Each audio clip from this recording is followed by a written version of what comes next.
नमस्कार. शेतकरी हवामान अंदाज या यूट्यूब चॅनलमध्ये मी युवराज खडे आपल्या सर्व शेतकऱ्यांचे सहर्ष स्वागत करीत आहे. तर शेतकरी मित्र, उद्या आज 9 तारीख आहे आणि आज 9 तारखेपर्यंत मराठवाड्यामध्ये, मध्य महाराष्ट्र तसेच नाशिक, मुंबई, कोकण, गोवा या भागामध्ये पावसाचा जोर राहणार आहे.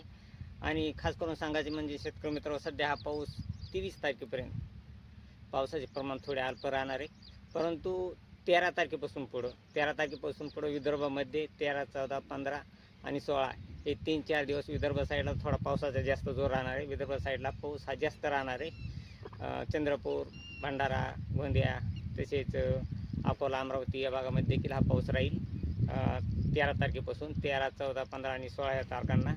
आणि मराठवाड्यामध्ये पाऊस राहणार आहे, परंतु पावसाचे प्रमाण जरा अल्प राहणार. पाऊस येत राहणार आहे थोडाफार प्रमाणात आणि अल्प राहणार आहे. तसेच इकडं साईडला पाहिलं असता अहिल्यानगर असेल, तसेच नाशिक या साईडला सुद्धा पावसाचे प्रमाण थोडे अल्प राहील, पण पाऊस येत राहणार आहे. आणि मुंबई, कोकण, गोवा, रत्नागिरी, सिंधुदुर्ग या भागामध्ये पाऊस हा पडत राहणार आहे थोड्याफार प्रमाणात. अल्पसा पाऊस हा रोज पडत राहणार आहे. तरी शेतकरी मित्र, सध्या तरी हा पावसाचे प्रमाण हे सांगली, सातारा, कोल्हापूर या भागामध्ये पावसाचे प्रमाण जास्त आहे. आणि इकडं पाहिलं तसेच सोलापूर, तुळजापूर, धाराशिव आणि लातूर या भागामध्ये भरपूर पाऊस राहणार आहे. आणि तसेच बीडच्या काही भागामध्ये देखील हा भरपूर पाऊस राहणार आहे. बीड जिल्ह्यामध्ये देखील हा पाऊस काही जिल्ह्यामध्ये, तालुक्यामध्ये भरपूर राहील. परंतु शेतकरी मित्र, थोडे पावसाचे प्रमाण हे अल्प राहण्याची शक्यता इथून पुढं. आणि हे सध्या अल्प प्रमाण सध्या तरी 23 तारखेपर्यंत मराठवाड्यामध्ये बऱ्याच जिल्ह्यात अल्प प्रमाण राहण्याची शक्यता आहे. आणि विदर्भ साईडला आता 13 तारखेपासून पावसाचा जोर वाढेल. आणि तरी शेतकरी मित्र, आता सध्या आज 9 तारीख आहे आणि आज 9 तारखेला बऱ्याच जिल्ह्यामध्ये, आज 9 तारखेला पाऊस पडेल. मराठवाड्यामध्ये बऱ्याच जिल्ह्यात पावसाची शक्यता आहे. नॉर्मल ते काही ठिकाणी जोरदार पाऊस होईल. बीड असेल, तसेच धाराशिव, तुळजापूर, लातूर या भागामध्ये चांगला पाऊस होईल. तसेच जालना, संभाजीनगर या भागामध्ये थोडे पावसाचे प्रमाण कमी राहील. तसेच इकडं पाहिलं असतं अहिल्यानगरला भागामध्ये देखील थोडे पावसाचे प्रमाण कमी राहील. तरी शेतकरी मित्र, परंतु आपल्या भागामध्ये, ज्या भागामध्ये चांगली वल झालेली असेल त्या भागामध्ये आपण काय करा, पेरणी करून घ्या. सध्या मी माझ्या शेतामध्ये आलेलो आहे. मी वकर धरलेला आहे आणि आता आमच्याकडं चांगली वल झालेली आहे शेतकरी मित्र. आणि 1-2 दिवस, आजचा दिवस जर सोडला तर आज 9 तारीख आहे, आज आमची पाळी वगैरे होते आणि आम्ही नंतर 1-2 दिवसात पेरणी करणार आहेत. आणि जर शेतकरी मित्र जे पेरणीसाठी थांबतील त्यांच्यासाठी थोडी काळजीजनक बाब आहे. आता हे पेरणी करायचं म्हणजे कसं, यावर्षी पाऊसकाळ कमी, त्यामुळं आपण आपली थोडी स्वतःचं डोकं लावून पेरणी करू शकता. वल चांगली झाली असेल तर पेरणी करू शका.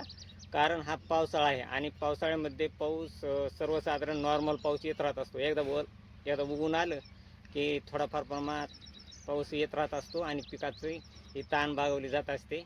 आणि सध्या एकदम असे पावसाचा अतिखंड असा दाखवलेला नाही, परंतु नॉर्मल पाऊस हा दाखवलेला आहे.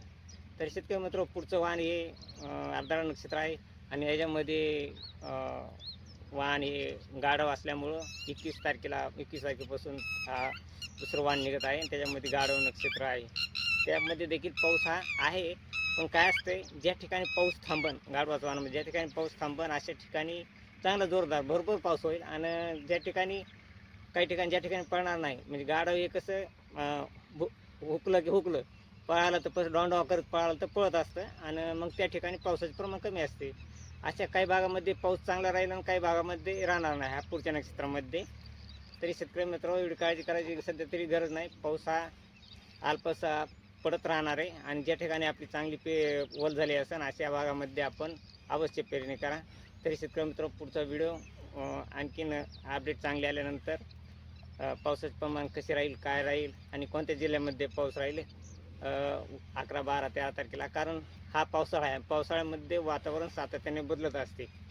कधी पण एखाद्या वेळेस अरबी समुद्रामध्ये परत आणखीन एखादा लो प्रेशर तयार झाला तर लगेच तात्काळ त्या ठिकाणी वातावरण बदलून परत पावसाची निर्मिती तयार होत असते. बाष्पयुक्त ढग तयार होत असतात आणि वारे जर योग्य दिशेने वाहिले तर अशा ठिकाणी मग परत पावसाला सुरुवात होत असते. तरी शेतकरी मित्र, उद्याच्या व्हिडिओमध्ये आपण परत दुसरा कोणत्या ठिकाणी पाऊस आहे, कोणत्या किती तारखेला पाऊस आहे, तरी आपण रोजचे रोज 1-2 दिवसाचा असा अंदाज देत जाऊ.